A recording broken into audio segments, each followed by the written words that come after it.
Hello everyone. ഇന്ന് professional business skills important topics ആണ് discuss ചെയ്യുന്നത്. നമ്മുടെ BBAയ്ക്കും BComനും പേപ്പർ സെയിം ആണ്, ഒരേ പേപ്പറാണ് വരുന്നത്. നമുക്കറിയാം മൊഡ്യൂള് 5 മൊഡ്യൂൾസ് ആണുള്ളത്. ഒന്നാമത്തെ മൊഡ്യൂള് പ്രൊഫഷണലിസം, ഇമെയിൽ അങ്ങനെയുള്ള കാര്യങ്ങളൊക്കെ ആയിട്ട് കണക്റ്റ് ആണെങ്കിൽ രണ്ടാമത്തെ മൊഡ്യൂള് ലേണിംഗ് റിലേറ്റഡ് ആയിട്ടുള്ള ടോപ്പിക്സ് ആണ് വരുന്നത്. ദെൻ മൂന്നാമത്തെ മൊഡ്യൂൾ വരുന്നത് ന്യൂ ജനറേഷൻ കമ്പ്യൂട്ടേഴ്സും അതേപോലെ ബിഗ് ഡാറ്റ അനലിറ്റിക്സ് അങ്ങനെയുള്ള കാര്യങ്ങളാണ്. ദെൻ ഫോർത്ത് മൊഡ്യൂള് ഇത് cyber addiction, cyber ethics, green computing, digital അങ്ങനെയുള്ള ടോപ്പിക്സ് വരുന്നു. ദെൻ അടുത്തത് മൊഡ്യൂൾ 5 ഇ-കൊമേഴ്സ്, ഡിജിറ്റൽ മാർക്കറ്റിംഗ് ഇങ്ങനെയുള്ള കാര്യങ്ങളാണ് വിശദീകരിക്കുന്നത്. അപ്പോൾ കഴിഞ്ഞ എക്സാം നോക്കിയാൽ നിങ്ങൾക്കറിയാം, നമ്മൾ ഇമ്പോർട്ടൻ്റ് ആണെന്ന് പറഞ്ഞതും പ്ലസ് അഡീഷണൽ ആയിട്ട് കൂടുതൽ കാര്യങ്ങൾ വന്നിട്ടുണ്ട്. സോ അതുകൊണ്ട് എപ്പോഴും നമ്മൾ ഇതിൽ ഇപ്പോൾ ഉൾപ്പെടുത്തിയിട്ടുള്ളത്, ഓൾറെഡി ഞാനൊരു ക്വസ്റ്റ്യൻ പേപ്പർ, കഴിഞ്ഞ വർഷത്തെ ക്വസ്റ്റ്യൻ പേപ്പർ എന്ത് ചെയ്തിട്ടുണ്ട്, വർക്കൗട്ട് ചെയ്തിട്ട് നിങ്ങൾക്ക് ഇട്ട് തന്നിട്ടുണ്ട്. അതുകൂടാതെ അതിൻ്റെ തൊട്ട് മുമ്പുള്ള 2 വർഷത്തെ ക്വസ്റ്റ്യൻ പേപ്പറിലെ ക്വസ്റ്റ്യൻസ് ഉൾപ്പെടുത്തിയിട്ടുണ്ട്. എക്സ്ട്രാ ഞാൻ കുറച്ച് ക്വസ്റ്റ്യൻസും കൂടി വരാൻ മേ ബി സാധ്യതയുള്ള, നമുക്ക് എപ്പോഴും ഒരേ പാറ്റേണിൽ പോയിട്ടുണ്ടെങ്കിൽ എപ്പോഴും അങ്ങനെ ആവണമെന്നില്ല. ചിലപ്പോൾ എന്ത് ചെയ്യും, കൂടുതൽ ക്വസ്റ്റ്യൻസ് നമ്മളൊന്നും പ്രതീക്ഷിക്കാത്ത ഭാഗത്ത് നിന്ന് ചോദിക്കാം. അപ്പോൾ ഇതൊക്കെ എന്താ പറയുക, പഠിക്കുക, മാക്സിമം പഠിക്കാൻ പറ്റുന്ന അത്ര പഠിക്കുക. ഒത്തിരി ഉണ്ട്, എന്നാലും നന്നായിട്ട് പഠിക്കാൻ നോക്കുക. ഇനി നമ്മുടെ ഈ ഓരോ ക്വസ്റ്റ്യൻ പേപ്പേഴ്സ് നോക്കുമ്പോൾ ഏറ്റവും കൂടുതലായിട്ട് ക്വസ്റ്റ്യൻസ് കോൺസെൻട്രേറ്റ് ചെയ്തിട്ടുള്ള ഒരു ചാപ്റ്ററാണ് മൊഡ്യൂൾ 2 എന്ന് പറയുന്നത്. മൊഡ്യൂൾ 2 ഇതുവരെ ചോദിച്ചിട്ടുള്ള ക്വസ്റ്റ്യൻസും ഉണ്ട്, കൂടാതെ ഞാൻ എക്സ്ട്രാ 2-3 ക്വസ്റ്റ്യൻസ് അതിൽ ഇട്ടിട്ടുണ്ട്. ഒന്ന് ലേണിംഗ് ഷോർട്ട് എന്ന് എഴുതിയിട്ടുള്ളത് 2 മാർക്സിൻ്റെ ക്വസ്റ്റ്യൻസ് ആണ്. 2 മാർക്കിന് 2 സെൻറ്റൻസ് എങ്കിലും നിങ്ങൾ എഴുതി വെക്കാൻ തയ്യാറാവുക. 5 മാർക്ക് ആകുമ്പോൾ ഒരു 1.5 പേജസ് എഴുതി വയ്ക്കുക. ദെൻ എസ്സേ ആകുമ്പോൾ അത്യാവശ്യം അതിൻ്റെ ഡബിൾ കണ്ട് എഴുതാനുള്ള ഒരു കണ്ടൻറ്റ് നിങ്ങളുടെ കയ്യിൽ ഉണ്ടായിരിക്കണം കേട്ടോ. അപ്പോൾ ഇത്രയും കാര്യങ്ങൾ നിങ്ങൾ ശ്രദ്ധിക്കുക, നീറ്റായിട്ട് എഴുതുക. പിന്നെ വേറൊരു കാര്യം ശ്രദ്ധിക്കാനുള്ളത്, മെയിൻ ക്വസ്റ്റ്യൻ നമ്പർ മാത്രമേ മാർജിൻ്റെ പുറത്തിടാൻ പാടുള്ളൂ. മാർജിൻ്റെ പുറത്ത് നിങ്ങൾ സബ്ബായിട്ട്, ഇപ്പോൾ ഒരു കാര്യത്തിന് ഒന്നിലധികം പോയിൻറ്റ്സുകൾ നിങ്ങൾക്ക് എഴുതണമെങ്കിൽ അത്തരം പോയിൻറ്റുകളൊന്നും ഒരിക്കലും മാർജിൻ്റെ മെയിൻ നമ്പർ എഴുതുന്ന ഭാഗത്ത് എഴുതരുത്. എവിടെയാണോ നിങ്ങൾ ആൻസർ എഴുതി തുടങ്ങുന്നത് അതിൻ്റെ ഉള്ളിൽ സബ്ബായിട്ട് ഇടാനേ പാടുള്ളൂ.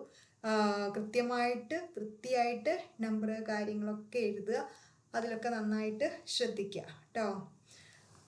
പിന്നെ നീറ്റായിട്ടുള്ള പ്രസൻറ്റേഷനാണ് കൊടുക്കേണ്ടത്. അതുകൊണ്ട് നിങ്ങൾക്ക് ഏറ്റവും കൂടുതൽ അറിയുന്ന ക്വസ്റ്റ്യൻസ് അതൊക്കെ എന്ത് ചെയ്യുക, നേരത്തെ ആദ്യം എഴുതി പോവുക. എസ്സേ കൂടുതലായിട്ട് ആദ്യം തന്നെ എഴുതാൻ പോവണ്ട, കാരണം എസ്സേ എഴുതി ലാസ്റ്റ് ഉള്ള സമയം മൊത്തം എസ്സേയിൽ ചിലവാകും. അപ്പം അതുകൊണ്ട് ഒരു മിഡ് ആയിട്ടൊക്കെ നിങ്ങൾക്ക് എന്ത് ചെയ്യാം, എസ്സേ ക്വസ്റ്റ്യൻസ് അറ്റൻഡ് ചെയ്യാം. ആദ്യം നിങ്ങൾക്ക് കൂടുതൽ അറിയാവുന്ന 2 മാർക്സ് ആൻഡ് 5 മാർക്സ് ക്വസ്റ്റ്യൻസിൽ കൊടുക്കുക. പിന്നീട് നമുക്ക് അറിയുന്നതാണ് സീലിംഗ് ആണ്. സോ സീലിംഗ് പാറ്റേൺ ആയതുകൊണ്ട് തന്നെ നമ്മൾ എന്ത് ചെയ്യണം, ആദ്യത്തെ 2 സെക്ഷനിലെ എല്ലാ ക്വസ്റ്റ്യൻസും അറ്റൻഡ് ചെയ്യാം. സോ നമുക്ക് മൊഡ്യൂൾ 2 ഏറ്റവും കൂടുതൽ ക്വസ്റ്റ്യൻസ് ചോദിക്കാറുള്ളത്, ഇതുവരെ ചോദിച്ചിട്ടുള്ളത് കേട്ടോ, അങ്ങനെയും പറയാം. ലേണിംഗ് ഷോർട്ടായിട്ട് ചോദിക്കാം, 2 മാർക്സിന് ചോദിക്കും. മൈക്രോ ലേണിംഗ് ചോദിച്ചിട്ടുള്ളതാണ്. വെർച്വൽ അസിസ്റ്റൻ്റ് എന്താണെന്ന് ചോദിച്ചിട്ടുണ്ട്. ഗൂഗിൾ സ്കോളർ, കണ്ടൻറ്റ് അത് ഷോർട്ടായിട്ടും ചോദിക്കാറുണ്ട്. അതിൻ്റെ ഫീച്ചേഴ്സ്, അഡ്വാൻറ്റേജസ് അങ്ങനെ ചോദിച്ചിട്ട് പാരഗ്രാഫായിട്ടും വരാറുണ്ട്. പിന്നെ ഡിജിറ്റൽ നോളേജ് റിസോഴ്സസ്, ഓരോന്നും അതിലുള്ള ഓരോ റിസോഴ്സസിനെ കുറിച്ച് ചോദിക്കാം, അല്ലെങ്കിൽ ഒന്നിച്ച് പാരഗ്രാഫായിട്ട് ചോദിക്കാം. പിന്നെ എസ്സേ ആയിട്ട് ചോദിച്ചിട്ടുള്ള ഒരു പ്രാവശ്യം ചോദിച്ചത്, കഴിഞ്ഞ വർഷത്തെ ഞാൻ ആ ക്വസ്റ്റ്യൻ പേപ്പറിൽ ഉണ്ടെന്ന് ഓൾറെഡി ഞാൻ പറഞ്ഞതാണ്. ഓൾറെഡി ഫുള്ളായിട്ടൊരു ക്വസ്റ്റ്യൻ പേപ്പർ നമ്മൾ വർക്കൗട്ട് ചെയ്തിട്ടുണ്ട്. അപ്പോൾ അതും നിങ്ങൾ നോക്കുക, പ്ലസ് ഇതും കൂടി നോക്കണേ. Difference between online learning and class room learning, ഇത് തമ്മിലുള്ള ഡിഫറൻസ് ചോദിച്ചിട്ടുണ്ട്. കൂടാതെ advantages and disadvantages of the online learning, ഇതൊരു പാരഗ്രാഫായിട്ട് എസ്സേ ആയിട്ട് ഒരു പ്രാവശ്യം ചോദിച്ചതാണ്. ഇതിൽ നിന്ന് നമുക്ക് പാരഗ്രാഫ് ക്വസ്റ്റ്യനും ചോദിക്കാം കേട്ടോ. ദെൻ മൂക്കിനെ കുറിച്ചിട്ട് ഷോർട്ടായിട്ട് ചോദിക്കാം, പാരഗ്രാഫായിട്ട് ചോദിക്കാം. ഈ ബുക്കിനെ കുറിച്ചിട്ട് ഷോർട്ടായിട്ട് പഠിക്കുക.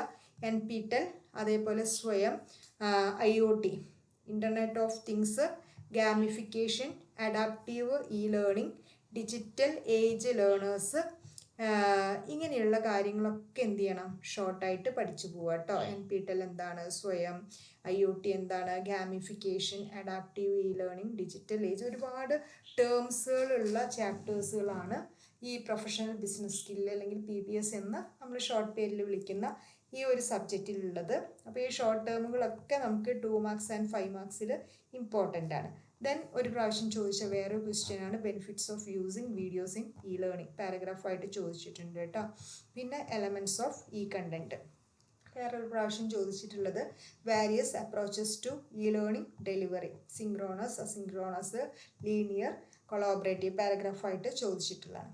Then advantages and limitations of the books, പാരഗ്രാഫായിട്ട് പഠിക്കുക. ദെൻ ഫോർമൽ ഓൺലൈൻ കോഴ്സസും മൂക്സും തമ്മിലുള്ള ഡിഫറൻസ് ചോദിച്ചിട്ടുണ്ട് ഒരു പ്രാവശ്യം പാരഗ്രാഫ്. അപ്പോൾ ഇത്രയും ക്വസ്റ്റ്യൻസ് നമ്മൾ എന്ത് ചെയ്യണം, ഇതിൽ നിന്ന് പഠിച്ചിരിക്കണം. കൂടുതലായിട്ട് കുറേ ക്വസ്റ്റ്യൻസ് വരുന്ന ഒരു ചാപ്റ്ററാണ്. essay പ്രതീക്ഷിക്കാം, ഷോർട്ട് ഉണ്ട്, ദെൻ എന്തുണ്ട്, പാരഗ്രാഫ് ക്വസ്റ്റ്യൻസും ഉണ്ട്. നന്നായിട്ട് ഈ ഒരു ചാപ്റ്റർ കവർ ചെയ്ത് പഠിക്കുക കേട്ടോ. പിന്നെ അടുത്തത് നമുക്ക് പറയാനുള്ളത് 5ാമത്തെ ചാപ്റ്ററിലോട്ട് പോവുകയാണെങ്കിൽ, ഈ 4 ചാപ്റ്ററിൻ്റെ പ്രത്യേകത എന്ന് പറഞ്ഞാൽ അതിൽ കുറേ ഷോർട്ട് ക്വസ്റ്റ്യൻ ആണ്. 4ക്ക് നോക്കാം. 4 നോക്കുകയാണെങ്കിൽ ഗ്രീൻ കമ്പ്യൂട്ടിങ് ചോദിക്കാറുണ്ട് ഷോർട്ടായിട്ട്, വൈറ്റ് ഹാറ്റ് ഹാക്കിംഗ് എന്താണെന്ന് ചോദിച്ചിട്ടുണ്ട്, സൈബർ വെൻഡലിസം എന്താണെന്ന് ചോദിച്ചിട്ടുണ്ട്, IT ആക്ട് 2000 കുറിച്ച് ഷോർട്ട് ക്വസ്റ്റ്യൻ ചോദിച്ചിട്ടുണ്ട്, cyber ethics, cyber crime, digital divide, digital natives, spyware, malware, ഇത് ഞാൻ അതിൽ ആഡ് ചെയ്തതാണ് ഈ 2-3 അതേപോലെ phishing, internet hoax, Trojan horses, email bombing, ഇങ്ങനെയുള്ള ടേംസും നമ്മൾ എന്ത് ചെയ്യണം, എക്സ്പെക്റ്റ് ചെയ്യണം കേട്ടോ. സോ ഇതൊക്കെ ഒരു ഷോർട്ട് ക്വസ്റ്റ്യന് 2 മാർക്സിന് വരുമ്പോൾ എഴുതാൻ പറ്റുന്ന രീതിയിൽ പോകണം. പിന്നെ ചോദിച്ചിട്ടുള്ളത് സൈബർ സ്പേസ് എന്താണെന്ന്, ഷോർട്ട്, ഇൻഫോർമേഷൻ ഓവർലോഡ് ഇടയ്ക്കിടയ്ക്ക് ചോദിക്കുന്ന ഒരു ക്വസ്റ്റ്യനാണ്. വേറെ അത് പാരഗ്രാഫായിട്ടും ചോദിച്ചിട്ടുണ്ട് ഒരു പ്രാവശ്യം, കോസസ് ഓഫ് ഇൻഫോർമേഷൻ ഓവർലോഡ് കഴിഞ്ഞ വർഷമാണ്. Then health issues related to cyber addiction, paragraph question ആയിട്ട് ചോദിക്കാം. പിന്നെ വേസ്റ്റുമായിട്ട് റിലേറ്റഡ് ആയ ഒരു ക്വസ്റ്റ്യൻ എന്തായാലും വരിക, അതൊരു പാരഗ്രാഫിനുള്ളത് പഠിക്കുക. പിന്നെ സൈബർ അഡിക്ഷൻ എന്താണെന്നുള്ളത് ചോദിക്കും. പിന്നെ essay ആയിട്ട് ചോദിച്ച ഒരു പ്രാവശ്യം സൈബർ ക്രൈം എന്താണ്, കാറ്റഗറീസ് ഓഫ് സൈബർ ക്രൈം എന്താണ്, measures to prevent cyber crimes, പാരഗ്രാഫായിട്ട് essay ആയിട്ട് ചോദിച്ചതാണ്, പാരഗ്രാഫായിട്ടും പ്രതീക്ഷിക്കുക കേട്ടോ. ദെൻ ഗവേണൻസ്, അതിൽ വേറൊരു ഭാഗമുള്ളത് ഗവേണൻസ് ആണ്, നമുക്ക് essay ആയിട്ട് പ്രതീക്ഷിക്കാം. ഇതുവരെ വന്നിട്ടില്ല എന്ന് പറഞ്ഞിരിക്കേണ്ട, അത് പാരഗ്രാഫിലൊക്കെ ചോദിച്ചു പോയിട്ടുള്ളതാണ്. ടൈപ്സ്, അഡ്വാൻറ്റേജസ്, ഡിസഡ്വാൻറ്റേജസ്, ഇങ്ങനെയുള്ള എല്ലാ കാര്യങ്ങളും ഇതിൻ്റെ ഗവേണൻസിൻ്റെ നമ്മൾ എന്ത് ചെയ്യുക, ഒന്ന് എക്സ്പെക്റ്റ് ചെയ്യുക. ഇത്രയാണ് നമ്മുടെ 4th മൊഡ്യൂളിലുള്ളത്. അപ്പോൾ എന്തൊക്കെയാണ് പറഞ്ഞിട്ടുള്ളത്, ഗ്രീൻ കമ്പ്യൂട്ടിംഗ് പറഞ്ഞു, വൈറ്റ് ഹാറ്റ് ഹാക്കിംഗ് പറഞ്ഞു, cyber vandalism, IT act 2000, cyber ethics, cyber crime, digital divide, digital natives, spyware, malware. Then അടുത്തത് phishing, internet hoax, Trojan horses, email bombing, cyber space. 2 മാർക്കിൻ്റെ ക്വസ്റ്റ്യനാണെന്ന് വിചാരിച്ചിട്ട് വെറുതെ വിടാൻ നിൽക്കണ്ട. ബിക്കോസ് നമുക്ക് എത്ര മാർക്ക് കിട്ടും, ആദ്യത്തെ സെക്ഷനിൽ 25 മാർക്സ് കിട്ടും അല്ലേ. ആ 25 മാർക്സ് നമ്മളെ സംബന്ധിച്ചിടത്തോളം സോ മോർ ഇമ്പോർട്ടൻറ്റ്. സോ ഒറ്റ 2 മാർക്കിൻ്റെ ക്വസ്റ്റ്യനും അവോയ്ഡ് ചെയ്യാൻ പോകരുത് കേട്ടോ. ദെൻ അടുത്ത മൊഡ്യൂൾ 5 ഇതേപോലെ essayക്ക് പ്രാധാന്യമുള്ളതും പിന്നെ പാരഗ്രാഫും. നമ്മൾ essay മാത്രം കോൺസെൻട്രേറ്റ് ചെയ്യേണ്ട, കാരണം 10 മാർക്കിൻ്റെ essay ചോദിച്ചാൽ ഒരു മാക്സിമം പോയാൽ 8 മാർക്കൊക്കെ ഇട്ട് കൊടുക്കാറുള്ളൂ, 8, 9 ആ ഒരു റേഞ്ചിൽ. അപ്പോൾ മറ്റുള്ള ക്വസ്റ്റ്യൻസും നമ്മളതുപോലെ എന്ത് ചെയ്യുക, കൊടുക്കുക. തിയറി ക്വസ്റ്റ്യൻസൊക്കെ അത്രയാണ് നമ്മൾ ഉണ്ടാവുള്ളൂ. ദെൻ കോമേഴ്സിൻ്റെ വെബ്സൈറ്റ്സുകളെ കുറിച്ചിട്ട്, കോമേഴ്സ് വെബ്സൈറ്റ്സുകളെ കുറിച്ചിട്ട് അതിൽ കുറേ കോമേഴ്സ് വെബ്സൈറ്റ്സ് ഉണ്ട്, അതിൽ ഏതെങ്കിലുമൊക്കെ ഒന്ന് ഷോർട്ടായിട്ട് ചോദിച്ചിട്ടുണ്ട്. Then digital marketing models, B2B, B2C, C2C, B2G എന്നുള്ളത് ഷോർട്ടായിട്ടും ചോദിക്കാം, പാരഗ്രാഫായിട്ടും ചോദിക്കാം. എസ് എ ആയിട്ട് ഒരു പ്രാവശ്യം ചോദിച്ചിട്ടുള്ളത് ഡിജിറ്റൽ മാർക്കറ്റിംഗ് എന്താണ്, അതിൻ്റെ അഡ്വാൻറ്റേജസ്, ഡിസഡ്വാൻറ്റേജസ്, ടൈപ്സ്, കൂടാതെ മോഡൽസും കൂടി അതിൽ പഠിക്കുക കേട്ടോ. ഇതെല്ലാം കൂടി ചേർത്ത് ഒന്നിച്ച് പഠിച്ചു വെച്ചോളൂ. Then 5 Ds in digital marketing ഒരു പ്രാവശ്യം ചോദിച്ചിട്ടുള്ളതാണ്. 5 Ds ഇൻ ഡിജിറ്റൽ മാർക്കറ്റിംഗ്. പിന്നെ ഇടയ്ക്ക് ചോദിക്കുന്ന, അതായത് ഇടയ്ക്കിടയ്ക്ക് നമ്മൾ ചോദിക്കുന്ന ഒരു ക്വസ്റ്റ്യനാണ് PPC, പേപ്പർ ക്ലിക്ക് അഡ്വർടൈസിങ് എന്നുള്ളത്. പേപ്പർ ക്ലിക്ക് അഡ്വർടൈസിങ് കഴിഞ്ഞ പ്രാവശ്യം ചോദിച്ചിട്ടുള്ളതാണ്. അപ്പോൾ ആ ക്വസ്റ്റ്യൻ പേപ്പറിൽ ഞാനത് ഡിസ്കസ് ചെയ്തിട്ടുണ്ട്. Types of PPC marketing ads, അതിൻ്റെ അഡ്വാൻറ്റേജസും ലിമിറ്റേഷൻസും നിങ്ങൾ എന്ത് ചെയ്യുക, ഒരു പാരഗ്രാഫിന് വേണ്ട രീതിയിൽ പഠിച്ചു വയ്ക്കുക. ഇ-കോമേഴ്സ് വെബ്സൈറ്റ്സുകൾ, ഡിജിറ്റൽ മാർക്കറ്റിങ്ങിനെ കുറിച്ച് ഡീറ്റെയിൽഡ് ആയിട്ട് പഠിച്ചു വയ്ക്കുക. ഡിജിറ്റൽ മാർക്കറ്റിങ്ങിനെ കുറിച്ച് നന്നായിട്ട് പഠിച്ചു വയ്ക്കുക. പിന്നെ അതിൻ്റെ 5 Ds പഠിച്ചു വയ്ക്കുക. പേപ്പർ ക്ലിക്ക് എന്ന് പറഞ്ഞാൽ അതേപോലെ അതിൻ്റെ ടൈപ്സ്, അഡ്വാൻറ്റേജസ്, ലിമിറ്റേഷൻസ്. സോ നമ്മൾ 5ാമത്തെ ചാപ്റ്റർ, 4ാമത്തെ ചാപ്റ്റർ അതേപോലെ രണ്ടും കഴിഞ്ഞു. ദെൻ പിന്നെ നമുക്ക് കൂടുതൽ സാധ്യതകളുള്ളതാണ് ഈ പറയുന്ന ഫസ്റ്റ് ചാപ്റ്റർ. ഒരുപാട് 2 മാർക്സും 5 മാർക്സും ക്വസ്റ്റ്യൻസ് ധാരാളമായിട്ട് അടങ്ങിയിട്ടുള്ള ഒരു ചാപ്റ്ററും കൂടിയാണ് ഈ ഫസ്റ്റ് മൊഡ്യൂൾ എന്ന് പറയുന്നത്. പ്രൊഫഷണലിസം, അതിന് നല്ലൊരു പ്രൊഫഷണൽസിന് വേണ്ട ട്രേറ്റ്സ്, ക്വാളിറ്റീസ്, അല്ലെങ്കിൽ അതിൻ്റെ ക്യാരക്ടറിസ്റ്റിക്സ്, ഇങ്ങനെയുള്ള ക്വസ്റ്റ്യൻസ് ചോദിക്കും. പിന്നെ എപ്പോഴും ചോദിക്കുന്നതാണ്, ഇതിലേതെങ്കിലും ഒരു കമ്മ്യൂണിക്കേഷൻ്റെ ഒരു ടൈപ്പ് ചോദിക്കാറുണ്ട് കേട്ടോ. വെർബൽ കമ്മ്യൂണിക്കേഷൻ എന്താണ്, അതിൻ്റെ അഡ്വാൻറ്റേജസ്, ഡിസഡ്വാൻറ്റേജസ് അങ്ങനെ ചോദിക്കാം. അല്ലെങ്കിൽ റിട്ടൺ കമ്മ്യൂണിക്കേഷൻ, അഡ്വാൻറ്റേജസ്, ഡിസഡ്വാൻറ്റേജസ്. പിന്നെ അടുത്തത് how to overcome the demerits of the verbal or oral communication paragraph ചോദിക്കും. ഇനി ഒന്നുമല്ലെങ്കിൽ ഇത് തമ്മിലുള്ള ഡിഫറൻസ് എങ്കിലും ചോദിക്കാം. വെർബൽ കമ്മ്യൂണിക്കേഷനും റിട്ടൺ കമ്മ്യൂണിക്കേഷനുള്ള ഡിഫറൻസ്. അപ്പോൾ ആ രീതിയിലും കൂടി ഒന്ന് കരുതിയിട്ട് പോവാം. അപ്പോൾ ഇത്രയും ഇതിന്ന് നമുക്കൊരു പാരഗ്രാഫായിട്ട് ചോദിക്കാം, അല്ലെങ്കിൽ ഷോർട്ടായിട്ട് ജസ്റ്റ് ഒന്ന് what is verbal communication or what is written communication. Then public speaking എന്താണ് ഷോർട്ട് ചോദിക്കാം. Documentation, technical documentation, digital communication, then forms of written communication ഏതൊക്കെയാണെന്നുള്ളത്, അത് ഡിഫറെൻറ്റ് ഫോംസുകളുണ്ട്, അതിൽ ഏതെങ്കിലും ഒന്ന് ഷോർട്ടായിട്ട് ചോദിക്കാം. ദെൻ ഇമെയിൽ എന്താണ്, സോഫ്റ്റ് സ്കിൽസ് എന്താണ്, ഇമെയിൽ സ്പൂഫിങ്, ടേംസുകൾ വളരെ ഇമ്പോർട്ടൻ്റ് ആണ്. കൂടുതൽ ഈ ടേംസുകൾ റിലേറ്റഡ് ആയിട്ടുള്ള ക്വസ്റ്റ്യൻസ് ആണ് 2 മാർക്സിന് പോവാറുള്ളത്. ദെൻ വേറൊരു പ്രാവശ്യം ചോദിച്ചിട്ടുള്ളത് ട്രാൻസാക്ഷണൽ റിട്ടൺ കമ്മ്യൂണിക്കേഷൻ എന്താണെന്ന് ഷോർട്ടായിട്ട് ചോദിച്ചിട്ടുണ്ട്. പിന്നെ ഒരു പ്രാവശ്യം വന്നിട്ടുള്ളത് ഇമെയിൽ എറ്റിക്വറ്റി എന്താണ്, and the dos and don'ts of using email communication. So using dawns of email communication, ഇതിൻ്റെ പാരഗ്രാഫ്. സോ എന്തൊക്കെയാണ് നമ്മൾ പറഞ്ഞത്, പ്രൊഫഷണലിസം എന്താണ്, പിന്നെ traits, qualities required for A professional, then characteristics of professionalism, പിന്നെ വെർബൽ കമ്മ്യൂണിക്കേഷൻ പഠിക്കുക, written communication അതിൻ്റെ അഡ്വാൻറ്റേജസും ഡിസഡ്വാൻറ്റേജസും, പിന്നെ റിട്ടൺ കമ്മ്യൂണിക്കേഷന് വെർബൽ കമ്മ്യൂണിക്കേഷനേക്കാളുമുള്ള മെച്ചം എന്താണെന്നുള്ളത്, പബ്ലിക് സ്പീക്കിംഗ് എന്താണ്, documentation, technical documentation, digital communication, forms of written communication, email, then soft skills, email spoofing, transactional written communication, email etiquette എന്താണ്, dos and don'ts of using email communication. അപ്പോൾ നമ്മൾ first module പറഞ്ഞു, second module കഴിഞ്ഞു. ദെൻ third മൊഡ്യൂളിൽ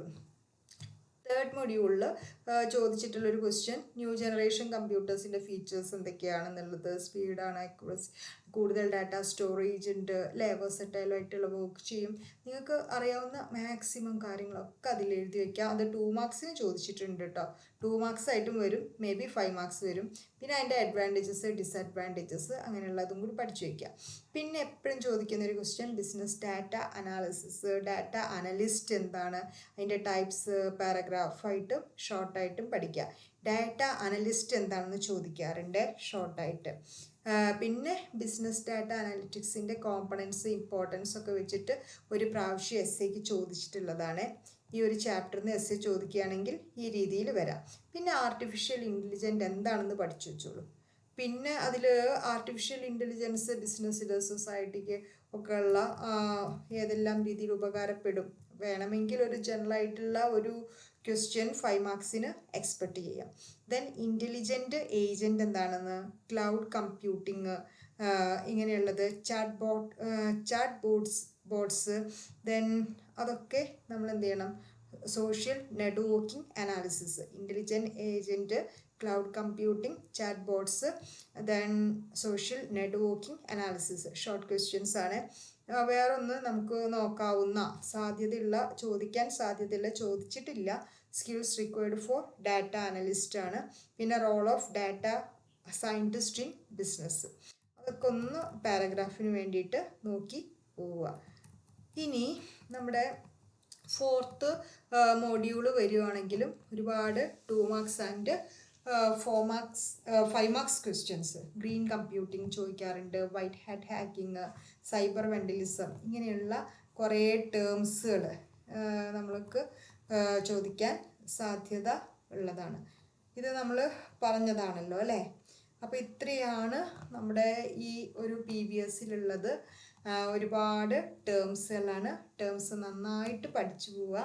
theory ആയതുകൊണ്ട് തന്നെ നന്നായിട്ട് എഴുതുകയും വേണം. നല്ല രീതിയിൽ എഴുതിയാൽ മാത്രമേ, അത് വിചാരിച്ച് എന്തെങ്കിലും എഴുതി വെച്ചാൽ മാർക്ക് കിട്ടില്ല. ഈ ടേംസുകൾ നന്നായിട്ട് പഠിച്ചാൽ മതി. അപ്പോൾ അങ്ങനെയാകുമ്പോൾ അതിനെക്കുറിച്ച് നിങ്ങൾക്ക് മേ ബി ഒരു പാരഗ്രാഫ് ക്വസ്റ്റ്യൻ ചോദിച്ചാൽ അതൊന്ന് എക്സ്പാൻഡ് ചെയ്യാൻ പറ്റും. പക്ഷെ എന്താണ് അത് എന്നുള്ള കോൺസെപ്റ്റ് നിങ്ങളുടെ ഉള്ളിൽ ഉണ്ടായിരിക്കണം എന്നുള്ളത് മസ്റ്റാണ്. എല്ലാവർക്കും എല്ലാ ആശംസകളും. നന്നായിട്ട് ശുഭാപ്തി വിശ്വാസത്തോടു കൂടിയിട്ട് എല്ലാ എക്സാമും നല്ല രീതിയിൽ എഴുതാൻ പറ്റട്ടെ എന്ന് പ്രാർത്ഥിക്കുന്നു.